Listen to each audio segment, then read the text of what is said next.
What's going on? This video gonna be about Steph Curry being the anti-LeBron James. Now the Warriors lost in Toronto, but Steph did have 26 and 7. But it's what he said that shook up. It shook up Shannon Sharp. It shook up everybody on ESPN. It shook up their heads. He said something that LeBron James never would say. He said something most cats would never say. He said, "Don't waste your time to solve a small-time solution just to trade people when it could affect your future." And that was like the most humblest thing I've ever heard a superstar player say. Now, Steph Curry, considered the greatest shooter ever, the greatest three-point shooter ever, one of the greatest players ever, I think one of the 10 greatest players ever, guy who changed the course of basketball, 4-time champion, 6-time finals, 2-time league MVP, the first unanimous, finals MVP, gold medalist. You can just read them off. But that's a very humbling statement for a guy who is cold-blooded. Don't get it twisted. He ain't soft. He ain't meek. He will bust your cakes. Don't let his tone and his grin and the mouth guard fool you. He will go at you. But he also is making sense. He knows that the end of the road is coming. He's saying twofold, though. One fold, he's saying, look, don't go auction off people who are going to be here when I ain't here, because it's short term. Unless you can get a A-type player, we're not going to come out of this. It ain't in the cards. We are what we are. We are a marginal team. If we get lucky to be a playing tournament team, but these teams today done took over. That's a fact. I had my course. I ran the league. I owned the league. What you want me to do? The other side of him is basically talking vicariously through management in a slick way to saying, yo, it's up to what y'all want to do. Don't put this on me if you make these moves and they don't work, or saying you're doing it for me, because you're not. See, the thing is this. There was a time when that owner wasn't even going to want to sign Steph to a long-term deal. Wasn't that long ago. So now, because it's kind of like, do we do? Because you hear LeBron James crying out like, I need more help. I need more help. And you hear all these turkeys trying to cry. We need to maybe put something. What you do is let the chips fall where they may. And because when you think about it,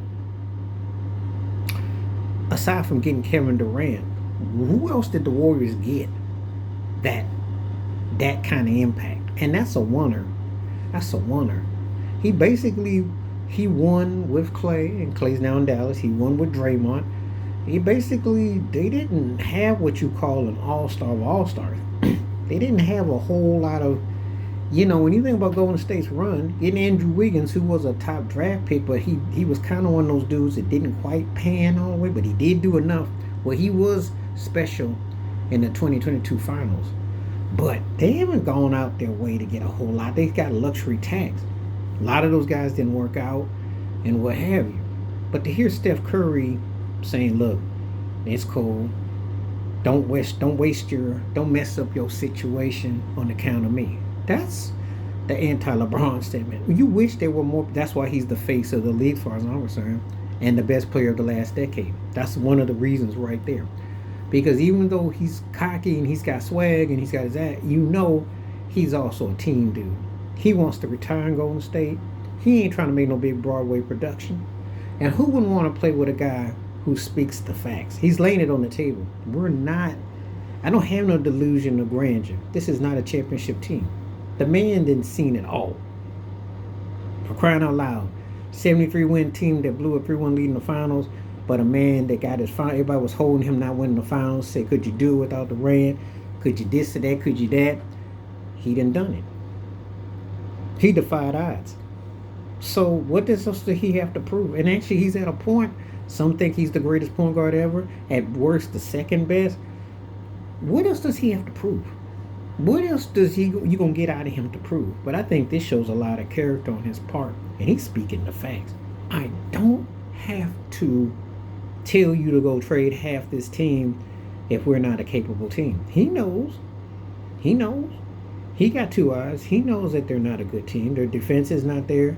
Buddy Hield and faded.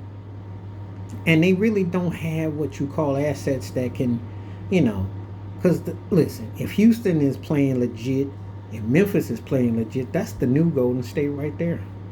And you had your time in the spotlight in the sun. Ain't nothing wrong with that. You had an incredible run. Because think about it. Don't you think Damian Lillard getting with Giannis? Don't you think James Harden still pillow the post? Those guys are chasing what Steph got 4 of. Think about it. His peers, who were considered the 75 greatest players, which is debatable, they're chasing what he got. Guys that were his peers, that were in that running, all chasing to get what he got. That's what Russell Westbrook is chasing, to get what Steph Curry got. Think about it. If you were a guard and you had to come after Steph Curry and you saw he turned the league out, turned it out like a pimp, you chasing what that man did. But he's also humble enough to tell you, look, they ain't got it. And he know that team ain't that good. I wish other people would tell the truth. Because it's not that Steph isn't still top 10, can't play no more, but it's starting to wear on him, but they just ain't got it no more. And they can't catch nobody off guard.